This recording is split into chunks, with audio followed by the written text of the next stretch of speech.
اللہ تعالیٰ علیہ وسلم کے شہدائی صحابہ جب احد کے میدان میں کھڑے تھے 70 صحابہ کی ایسے جانیں گئی ہیں. اگر میں تفصیل بتاؤں تو بہت لمبا وقت ہوگا.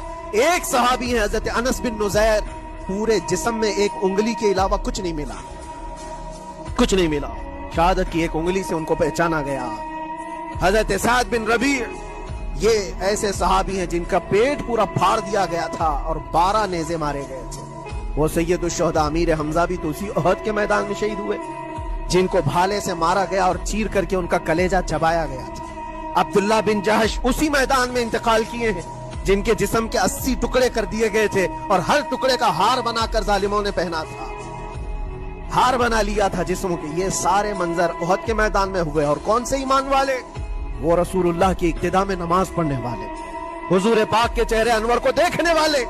جب ان کے ساتھ یہ آزمائشیں ہو سکتی ہیں تو ہم کون سی گاجر مولی؟ حضور پاک صلی اللہ تعالیٰ علیہ وسلم کے نام پر اگر ڈرایا جا رہا ہے, ڈرنے کی ضرورت نہیں. ہاں, شرم اور خوف اسے ہونا چاہیے جو ریپ کے کیس میں اندر جا رہا ہو. شرم اور آر اسے ہو جو چوری کے کیس میں اندر جا رہا ہو. اگر جرائم پیشہ آدمی ہے, اسے جیل جانا پڑ رہا ہے تو سر جھکا کر جائے. لیکن ان ظالموں کے سامنے یہ بات کھل کر کہنا, اگر نام مصطفیٰ کی بات آئے دونوں ہاتھ بھی حاضر ہے, پیر بھی, اتنا ہی نہیں گردن بھی حاضر ہے میرے نبی کے نام. سبحان اللہ, سبحان اللہ, لبیک لبیک لبیک یا رسول اللہ, لبیک لبیک. ان فتنوں کے دور میں برداشت کرنا سیکھ جاؤ. لوگ تمہارے اخلاق پر انگلیاں اٹھائیں, تمہارے سچ بولنے پر بھی تانا ہو, تمہارے ایمان پر قائم رہنے پر بھی تانا دیں گے لوگ, تمہاری اچھی باتوں پر تانا دیں گے کہ اس کی زبان تو دیکھو, ملا بن گیا, مولوی بن گیا, مولانا جیسی باتیں کرنے لگ گیا. یہ تانے دینے لگ جائیں گے لوگ. تو حدیث کا نوجوان سنائے گا, اس کو کہتے ہیں علامہ بن گیا, مولوی بن گیا ہے. یہ دور اللہ کے نبی صلی اللہ علیہ وسلم نے حدیث پاک میں فرمایا, اتنا ہی نہیں کہ مولوی مولانا کہہ کر کے تانا دیں گے, ایسا دیکھیں گے جیسے ایک زنا کرنے والے کو دیکھا جاتا ہے. یہ حدیث ہے, کتاب الملاحم والفتن میں ابو نعیم نے یہ حدیث نقل فرمائی ہے.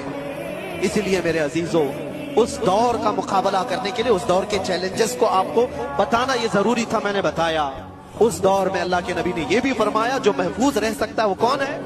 وہ بندہ جو یہ کہا میرا رب اللہ ہے اور اس پر جم گیا. چاہے کچھ بھی ہو, اب میرا رب اللہ ہے, تو میرے سینے پر چڑھ کر کے بولو, میری گردن پر تلوار رکھ کر کے بولو, میں نے کہا ہے میرا رب اللہ.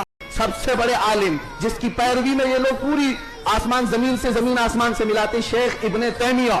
شیخ ابن تیمیہ نے اپنی کتاب میں لکھا ہے, اہل حدیث جماعت کے سب سے بڑے امام کہتے ہیں کہ میں نے اپنی زندگی میں اتنی کرامات کسی کی نہیں دیکھی جتنی شیخ عبد القادر جیلانی کی.